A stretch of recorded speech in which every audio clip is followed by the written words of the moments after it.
For 3 years, I'd been playing the role of the perfect stay-at-home husband to my powerhouse CEO wife, and I was damn good at it. All part of the plan, of course. My wife, the resident ice queen, was a woman torn. The more I leaned into the sweet, sensitive guy routine, the more guilt she'd feel when she finally left me for her childhood sweetheart. That guilt would turn into a divorce settlement that would set me up for life. My entire future hinged on these 3 years of masterful acting. Honey, can you spend my birthday with me tonight? I know you're meeting him, your long-lost love. Go. I even packed a little care package for you. Besides, my real party is waiting for me. To my shock, the Ice Queen didn't leave. She wanted to come to the bar with me. I checked my reflection. Fluffing my hair just right, the soft boy-next-door face paired with simple, cozy loungewear screamed, devoted husband. It was a look I'd perfected. A carefully crafted aura of gentle devotion guaranteed to make Victoria. Sterling feels so damn guilty she'd give me half of everything she owned. That was my golden parachute. My ticket to freedom. The front. Door opened, and Victoria strode in, her face a mask of cool indifference. Her makeup was sharp, a look that was equal parts off-limits and come and get me. I immediately wiped the smug look off my face, rushing forward to take her coat and slide a pair of slippers toward her feet. She stayed cold and remote, the warmth of the house doing nothing to thaw the frost in her expression. Still, I kept up the act, nuzzling up to her like a golden retriever. As I did, I subtly slipped the care package I'd prepared into her designer. "Handbag, honey," I said, my voice full of hopeful vulnerability. "Can you spend my birthday with me tonight?" Victoria glanced up, her gaze sharp enough to cut glass. "You absolute witch," I thought. "I'm your husband. I ask you to celebrate my birthday, and you have the nerve to glare at me." Inside, my monologue was raging, but my face stayed the perfect portrait of soft, hopeful love.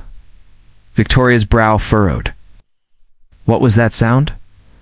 I looked around, pretending confusion. "I don't hear anything." She must have been imagining things. Either the stress of work was getting to her, or maybe she was so excited about her little rendezvous with Prince Charming that she was getting paranoid.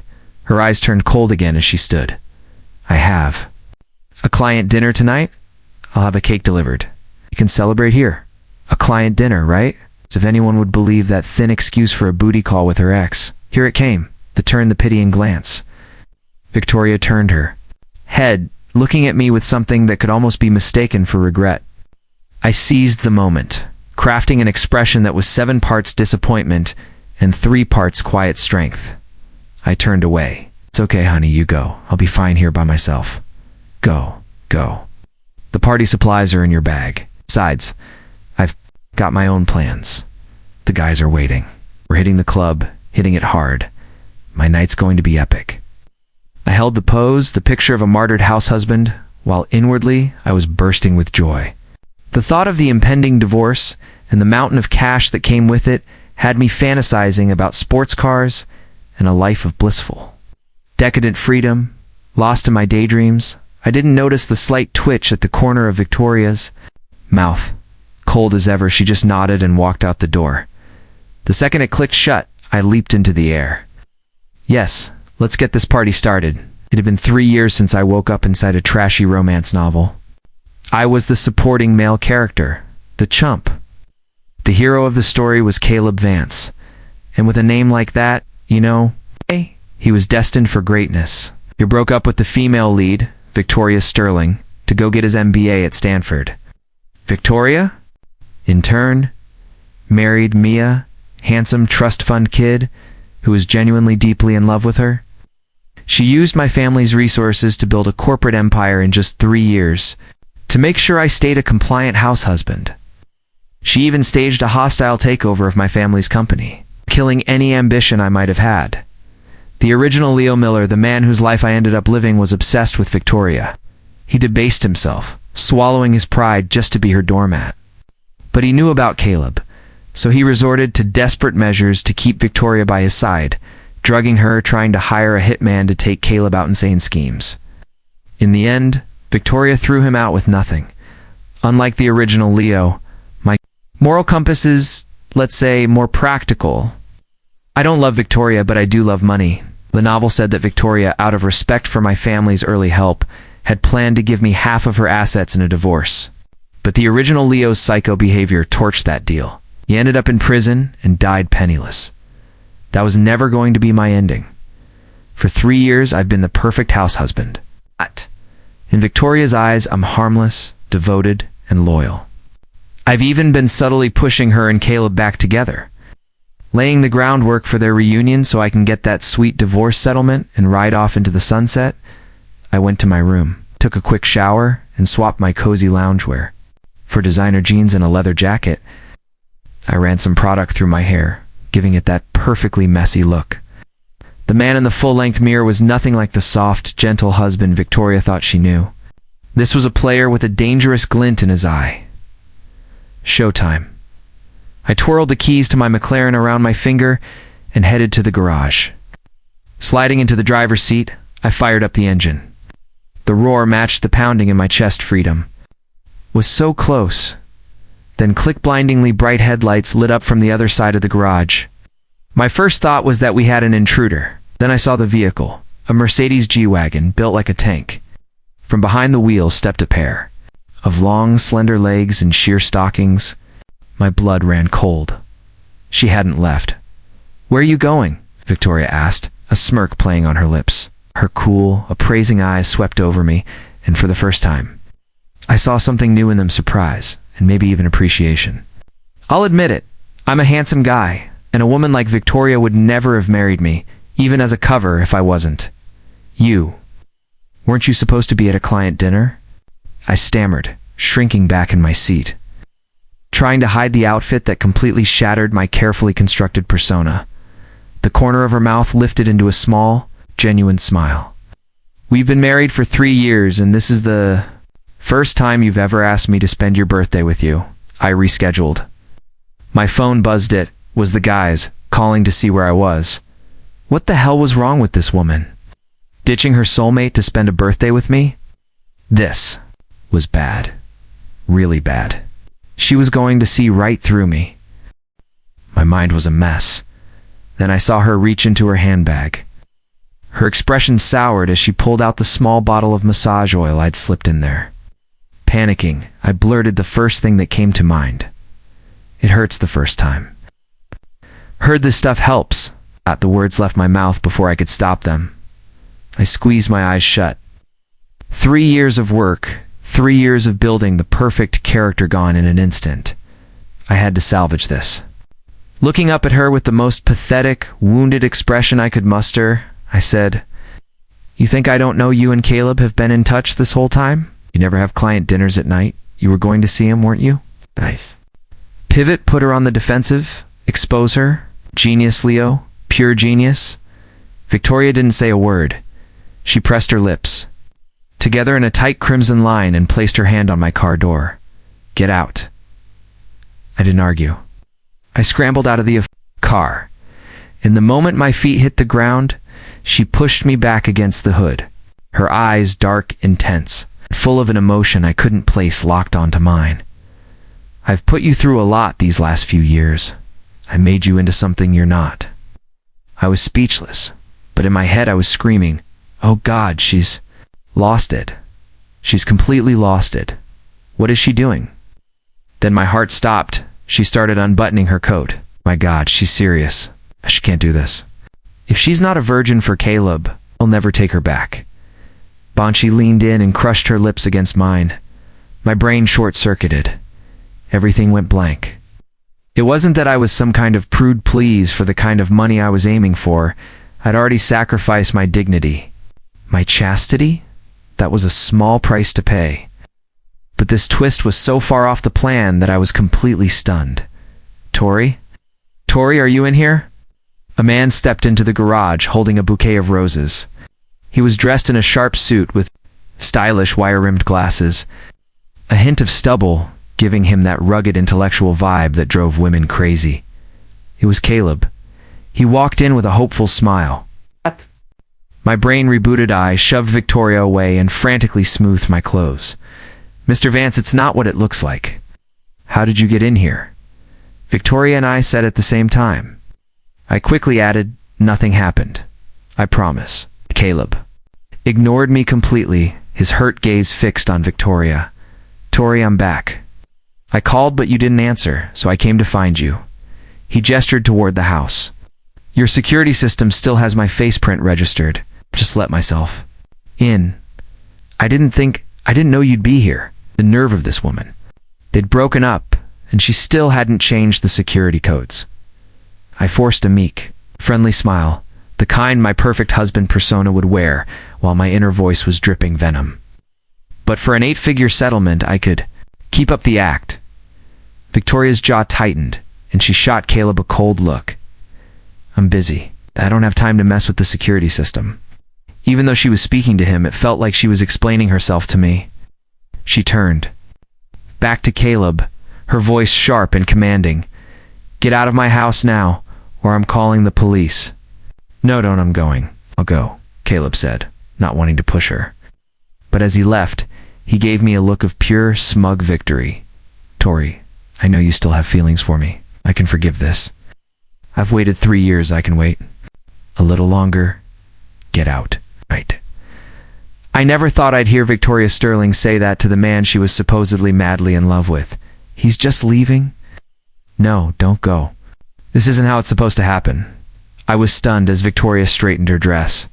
Honey, I said cautiously, maybe you should go after him. He looked really upset. She shot me a sideways glance. We're all adults here.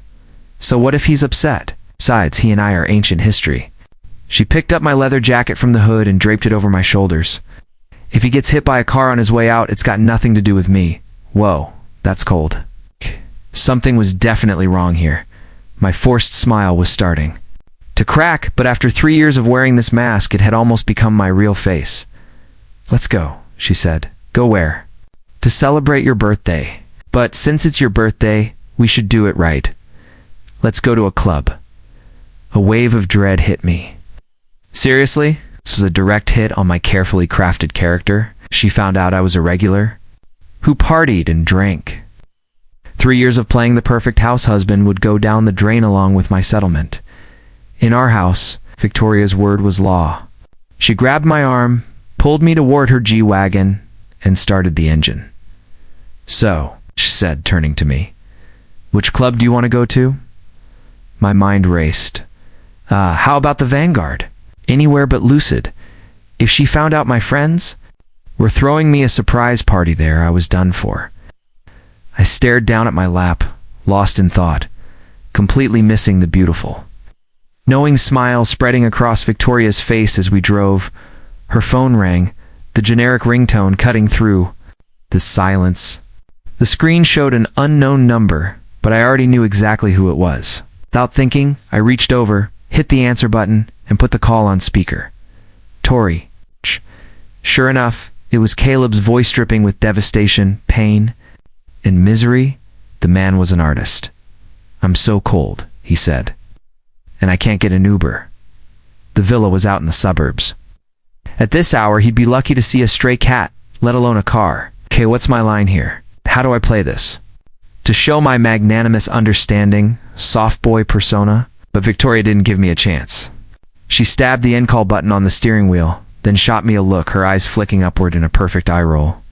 She was definitely rolling her eyes at me, and I saw it. It scared me, honey. I'm so sorry, I stammered. Just thought you'd want to talk to Mr. Vance. I was rattled by my own boldness, but Victoria stayed focused on the road. It's just as intense behind the wheel as she was in the boardroom. She didn't seem to have time for my drama. A few minutes passed in silence. Then her phone rang again. My hope surged. She couldn't resist their bond. She was going to answer. In the book, she tortured me for this guy. Screech. The G-Wagon jerked to a stop on the side of the road. Victoria stared at the phone for a long moment before answering. The Bluetooth was still connected. So I heard everything. Victoria, how can you be so cruel, so selfish? Caleb's voice was thick with accusation. Went abroad for us, for our future. I can understand you being angry with me, even now that you're married. I can forgive you. Just leave him, and I'll marry you tomorrow. I'll give you a lifetime of happiness. Victoria said nothing. For 3 years, I've thought about you every single day. I messaged you constantly, but you never replied. Your coldness is breaking my heart. Finally, Victoria spoke. Caleb, I need you to stop contacting me. I am a married woman. What you're saying is completely inappropriate. I sat frozen in my seat. She hung up and then, for good measure, turned off her phone completely. I couldn't process it. No way. Was she really this ruthless? Her childhood love, the great romance of her life, and she just cut him off like that? This plot had gone completely off the rails. She never even called me her husband in front of other people. The unease in my chest. Wouldn't leave. We drove on until the car stopped again. Victoria turned to me. We're here. I nodded, still dazed, and reached to get out of the car then. Froze. My blood turned to ice. The pulsing neon sign in front of us spelled out one word. Lucid. I just checked the map, she said casually. The place you mentioned was too far. This is closer. We can start here. I have other plans for. Later? But I stammered. Honey, I'm suddenly not feeling so well. I don't think I can drink. Victoria was already out of the car, opening my passenger door. Her eyes narrowed, a dangerous glint in them. You can have juice. But we're already here, so don't be a killjoy. The vibe inside Lucid was electric. Because of its secluded location, it wasn't overcrowded. Victoria walked ahead while I hunched behind her, trying to use the dim, pulsing lights as camouflage. I'd forgotten one crucial detail tonight. Lucid was my turf. Leo, where have you been? A figure slipped past Victoria and came straight toward. MIT was Jake, my best friend. Younger than me, dressed in effortlessly cool streetwear. His blue-dyed hair caught the light. Jake, stay back, I hissed, jumping in front of Victoria like a startled chihuahua. My wife can't stand the smell of alcohol. I glared at him, trying to send a frantic Morse code message with my eyes. Thankfully, Jake wasn't an idiot. The word wife, practically shouted, was all the clue he needed. He stopped in his tracks. Oh, all right, so this is the impressive wife you've told me about. He cleared his throat. Nice, too. Finally meet you. With a nervous cough, Jake made a quick retreat into the club. You to wait here a second, Dial. Get a friend to set you up in a quiet VIP room so you won't be disturbed. Good man, Jake. If he'd gone through with the party, my cover would have been blown, and my golden parachute would have gone up in flames. I knew I could count on him. He was one of the few people who knew I was playing the role of the perfect husband to a powerful CEO. He was running ahead to dismantle the surprise party. A smirk touched Victoria's lips. She grabbed my hand and followed right behind Jake, pulling me into the main room. No need for a private room, we came for the atmosphere. I dug my heels in, grabbing her arm. No, honey. It's crazy in there. Let's just wait for her. Jake, to get us a room. Please, for the love of God, don't rip away my last shred of dignity. The main hall was decked out, balloons, streamers, the works, a full-on party zone. Peeking over Victoria's shoulder, I saw Jake frantically tearing down a freshly hung banner. I let out a small sigh of relief. The kid works fast. Still, better to lay low. I kept my head down as I followed Victoria to an empty booth, so on edge I didn't notice the flicker of disappointment that crossed her face. Her eyes scanned the room, returning to me every few seconds. What can I get for you too? It was Jake, now wearing a waiter's vest and a cheesy grin. Victoria raised an eyebrow. Isn't that your friend? He works here? I had no idea what Jake was playing at. I just stammered, yeah, he does. That's why I come here sometimes too, hang out. Victoria nodded slowly, as if accepting it. Just a water for me. I'll have a Coke, please. Need some sugar to calm my nerves?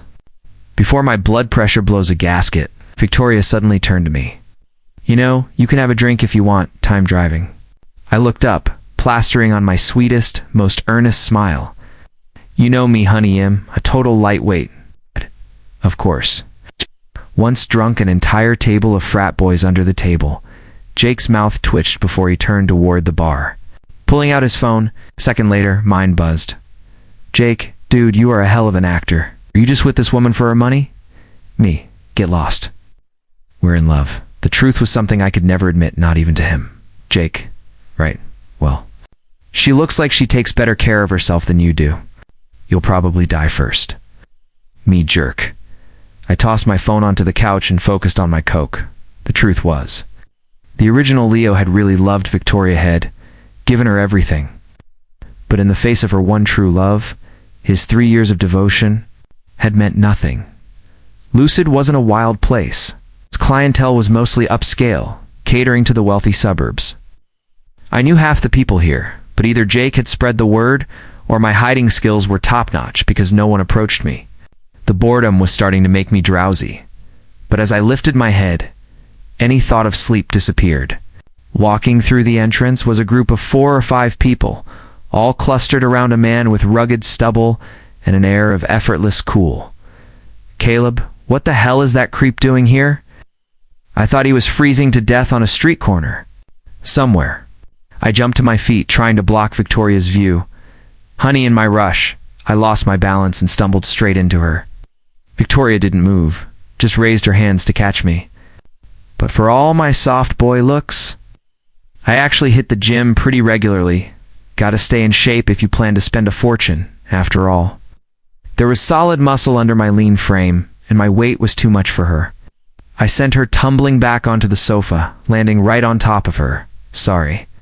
She shook her head like it didn't bother her, not even pushing me away. Still, my heart was pounding against my ribs. Honey, maybe we should just go home. Victoria gently eased me off her silky hair falling in slight disarray around. Her face, for a moment, she looked almost fragile. Why can't trust between people just be simple? She murmured. The question caught me completely off guard. I didn't know what to say. Seeing my silence, she stood, a resigned look in her eyes, then looped her arm through mine and started leading me toward the exit.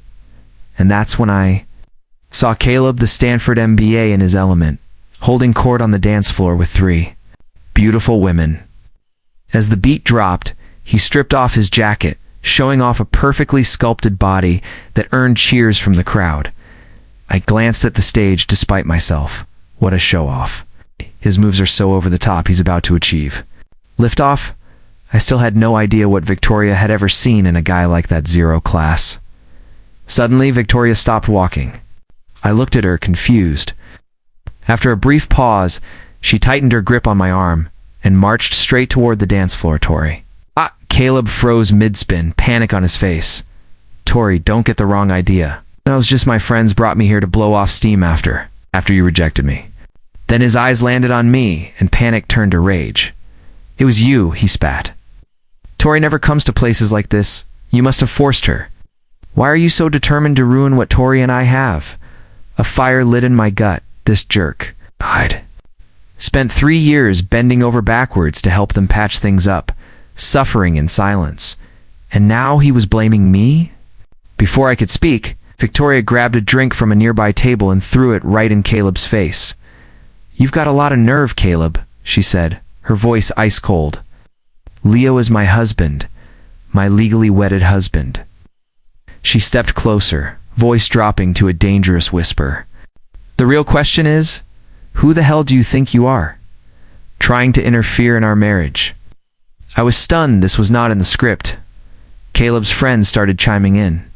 Come on, Tori, we all went to school together. You don't have to be like that. Yeah, he's been in love with you all these years. Obviously, this gold-digging creep is trying to drive a wedge between you two. Teach him a lesson. In a flash, Caleb's entourage surrounded me, faces hard and menacing. On stage, Caleb watched with a smug grin. But they all forgot one important thing. This was my turf. What do you think you're doing? A voice boomed through the club. People got to their feet. Within seconds, more than half the place had formed a wall around us. I instinctively pushed Victoria behind me. Don't worry, baby. I got you. Jake was at the front, right in Caleb's friends' faces. You heard me. You think yelling makes you right? You have any idea whose turf you're on? You want to start something in here? Promise you'll be leaving. On a stretcher. Outnumbered and outmatched, Caleb's crew began to shrink back, mumbling apologies. But one guy, trying to save face, shot me a dirty look. "You just wait, kid. We'll get you when you leave the club." Jake, who had started walking away, just laughed, turned back toward them. "Looks like these gentlemen still don't understand whose house this is." He grinned. "Tell them why we're all here tonight." A massive cheer erupted, drowning out the music for Leo's birthday. These guys were actually pretty loyal. More loyal than Victoria anyway. She'd never thrown me a decent birthday party in 3 years. I wasn't the original Leo, so I didn't really hold it against her. Victoria glanced at me, then raised her voice so the crowd could hear. "Thank you all for celebrating my husband's birthday. All drinks tonight are on. Enjoy yourselves." "Thanks, Tori." The crowd roared back, but I could tell this wasn't really her scene. After settling the tab, she took my arm and started to lead me out. "Victoria," Caleb shouted from the stage, still refusing to give up. "Do you have any idea what my life has been like these last 3 years without you?" Victoria stopped and stared at him, her face cold and unreadable. "Caleb," she said, her voice clear and steady, "I came here tonight to celebrate my husband's birthday, but since you're here, let's end this once and for all. Ever. We had ended the day you gave me an ultimatum: come with you to California, or we were over. I have a family now, not interested in reminiscing with you." She took a step closer. "Not suggest you stop trying to destroy my relationship with my husband." Caleb's eyes burned with fury. "You're so heartless, Victoria. Reached out to you constantly while I was away, and you never once replied. Some nights, the only thing that kept me going was the thought of you." Victoria paused, then gave a short, bitter laugh. "Did you really think I only have one Instagram account? Just because you blocked me doesn't mean I couldn't see what you were up to, Mr. Vance. I have other ways of keeping tabs." Hearing that, I froze. If I remembered the novel correctly, the original Leo, knowing the power of one true love, had gone to extreme lengths to cut off all contact between them. He'd even pulled strings to keep Caleb from returning to the country, but I hadn't done any of that. I just wanted a quiet, comfortable future, and I'd simply played the role of the perfect, oblivious husband. Victoria wasn't stupid. Of course, she wouldn't just trust that her old flame had been pining away overseas. She had her own ways of finding the truth. "You know what I hate more than anything?" she said, eyes locked on Caleb. "I hate liars." "Oh, I'm a liar." "I've been living one big lie," he shot back. I felt a hollow ache in my chest. The next thing I knew, we were already back in the car. "Just don't lie to me, okay?" Victoria's voice was heavy with exhaustion. "If there's something you don't want to tell me, you don't have to. But I can't stand being lied to." I didn't say anything. Guilt washed over me.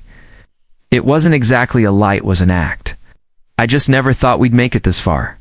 Thinking back, Victoria had been good to me. The mansion, the fleet of supercars, the black card with no limit. She never tried to control me. But from day one, because I knew the story, I was convinced she would eventually leave me for Caleb. If I hadn't read that novel, if I hadn't believed she was just using me, could I have kept up this act for 3 years? No, absolutely not. And after seeing her completely demolish Caleb at the bar, the guilt felt like a weight in my chest. "I'm sorry," I said quietly. "I won't lie to you again." The mood shifted. A sly grin touched her lips. "So my husband is quite the big shot at the club. Tell me, have you been picking up girls there?" The sudden change in topic caught me off guard.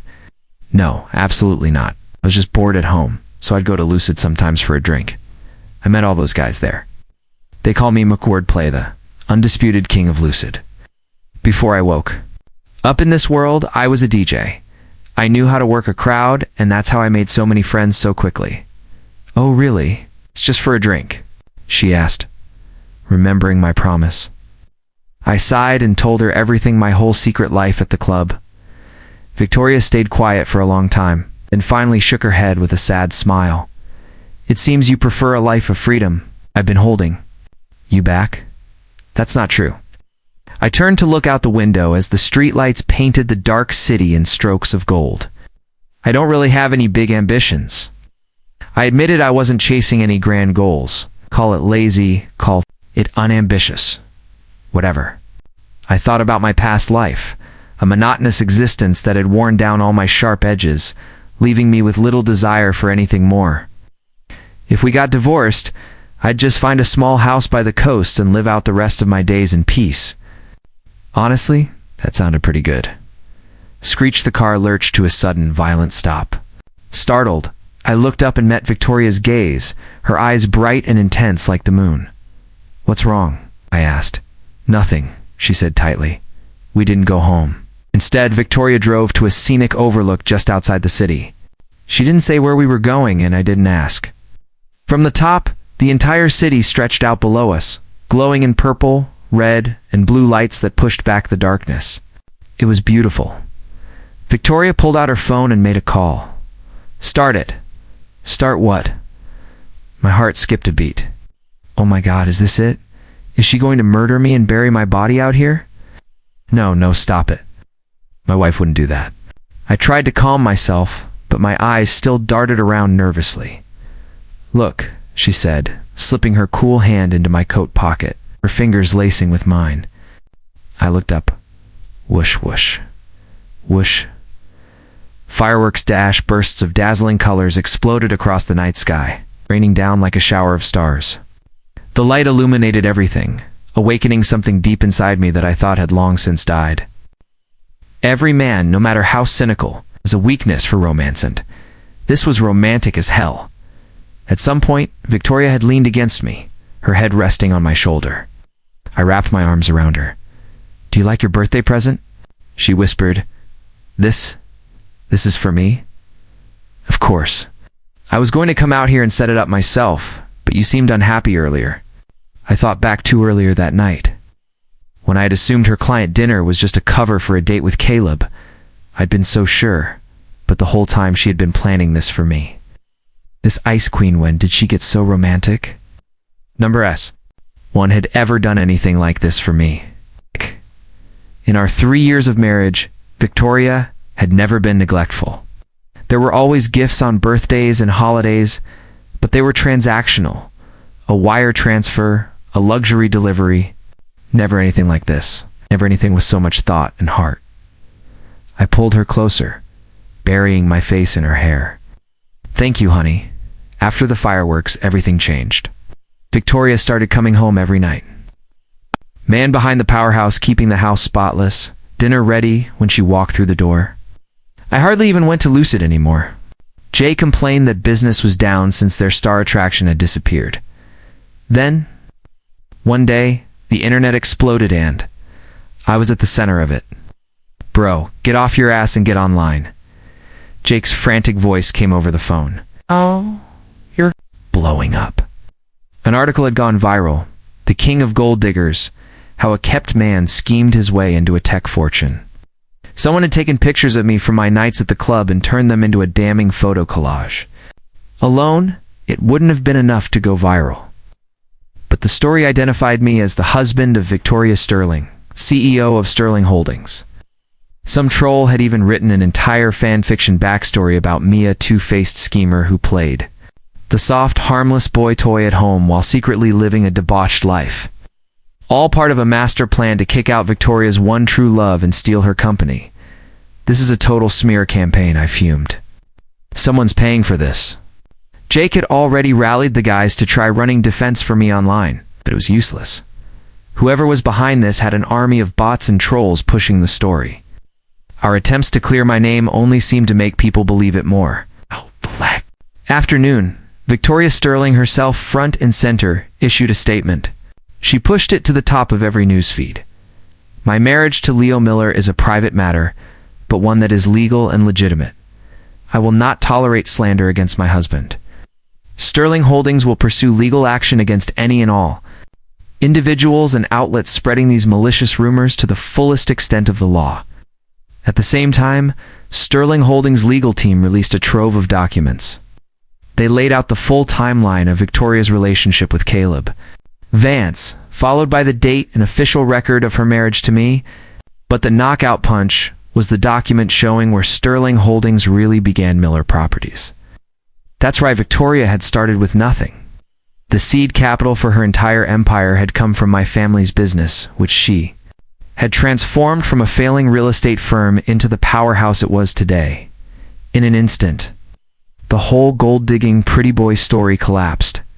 I was already a major shareholder in the company, and our assets were legally shared. The entire premise of the smear was a lie. Victoria was furious. She didn't just go after the online trolls. She went straight for the source. Her lawyers buried Caleb Vance in lawsuits, effectively ending the whole sordid mess. She came home late that night, well after 10, the smell of whiskey on her breath. I didn't say anything, just smiled, took her coat, and handed her a pair of slippers. It was our familiar routine, a small comfort. "You've been drinking," I said, just stating the obvious. I knew she never drank with clients, and I didn't ask why. "Sit down," she said softly. "We need to talk." Eyes were hazy with a touch of vulnerability that made my heart ache. "She's so beautiful. How am I supposed to talk about a divorce with her now?" She let out a long sigh, as if it carried the weight of the world. "Let's get a divorce. You can have the house," she said flatly. "And the cars, take whichever ones you want. We'll split the company shares 50-50. The annual dividends alone are more than enough to live on for the rest of your life." She slumped back into the sofa, looking completely drained. She felt like a failure marrying me on a whim. A rebound from Caleb's betrayal, thinking she'd never love again. But over 3 years, my quiet presence had become an essential part of her life. A foundation she didn't know how to live without. Now she felt she had broken it beyond repair. I looked at her, my usual evasiveness gone, replaced by a firmness I barely recognized. "So it is about Caleb. You can't forget him?" My voice came out sharper than I meant. "Then why? Why did you do what you did at the club, Caleb?" she said, a flash of irritation in her eyes. "Why does it always have to be about him? Haven't you figured it out yet?" "I don't have any feelings for him." She pushed herself up, using the last of her strength to meet my eyes. The coldness in her gaze was gone, replaced by desperate, pleading vulnerability. "Leo," she whispered, her voice cracking, "after all this, don't you know who I love? It's me." The words hit me like a physical blow. All this time I'd been so sure she would leave me. I'd never dared to hope for more. But tonight, for the first time, I saw the real Victorian at the powerhouse CEO. But a woman who, like anyone else, just needed to be loved. I stood and pulled her into my arms, holding her tight as shame and regret washed over me. "I'm sorry," I whispered into her hair. "Let's not get a divorce, okay? Let's never, ever talk about being apart again." Victoria tilted her head back to look at me, her icy mask on, her face open and full of a love that took my breath away. We kissed a deep, searching kiss that erased 3 years of lies and pretense when we finally pulled apart. She smiled softly. "Leo," she said, her voice carrying a new kind of promise. "Let's have a baby." "Okay," I said without hesitation. "Okay."